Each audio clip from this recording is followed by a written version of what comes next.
Especially അത് വേറെ ആൾക്കാരുടെ ദോഷത്തിന് വേണ്ടിയിട്ടാണ് നിങ്ങൾ നെഗറ്റീവ് എനർജി ആയിട്ട് കണക്റ്റഡ് ആകുന്നതെന്നുണ്ടെങ്കിൽ ഇവനെ സൂക്ഷിക്കണം. ഇവൻ നമ്മളെ കുഴപ്പിക്കാനുള്ള പരിപാടി, ഇവനിതിൽ എന്തോ കൈയുണ്ട്. എന്നിട്ട് ഇതിലെപ്പോഴും ഉള്ള ഒരു സംഭവമാണ് ഈ കർമ്മ കണക്കുകൾ എന്ന് പറയും. കാർമിക് ആയിട്ടുള്ള ലോസ് ഉണ്ട്. എനിക്കൊന്നും മനസ്സിലാവുന്നില്ലല്ലോ. ഒരു എനർജി നമ്മുടെ ഉള്ളിൽ നിന്ന് പുറത്തേക്ക് പോകുമ്പോൾ അത് നെഗറ്റീവ് ആണെങ്കിലും പോസിറ്റീവ് ആണെങ്കിലും അത് അങ്ങനെ തന്നെ അട്രാക്ട് ചെയ്തിട്ട് സെയിം സാധനം തിരിച്ച് നമ്മളിലേക്ക് വരും എന്നതൊരു എനർജി ലോ ആണ്. ഗംഗയിൽ നിന്നും ഒരു പ്രത്യേക തരം സൈക്കിക് വൈബ്രേഷന്റെ അനുഭവം എനിക്ക് കിട്ടാൻ തുടങ്ങി. വേദനയോടെ ഞാൻ മനസ്സിലാക്കി, ഞാൻ അന്വേഷിച്ച് നടക്കുന്ന മാടമ്പിള്ളിയിലെ യഥാർത്ഥ മനോരോഗി എൻ്റെ അടുത്ത് നിൽക്കുന്ന ഗംഗയാണെന്ന്. അതിനെ ബൈപ്പാസ് ചെയ്യാൻ പറ്റില്ല. അത് അങ്ങനെ തന്നെയാണ്. അതിനെ നമുക്ക് ഇത് അങ്ങനെയല്ല ഇത് ഇങ്ങനെയാണെന്ന് പറയാൻ പറ്റില്ല. അതങ്ങനെ വർക്ക് ചെയ്യും. It is a law.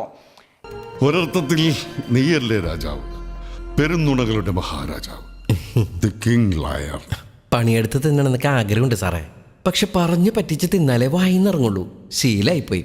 അങ്ങനെ രസകരമാണ് ഈ ആത്മാക്കളുടെ ലാംഗ്വേജ്. നമ്മൾ ചിന്തിക്കണ പോലത്തെ ലാംഗ്വേജ് അല്ല അവരുടെ. ഗംഗയുടെ അസുഖം അതാണ്.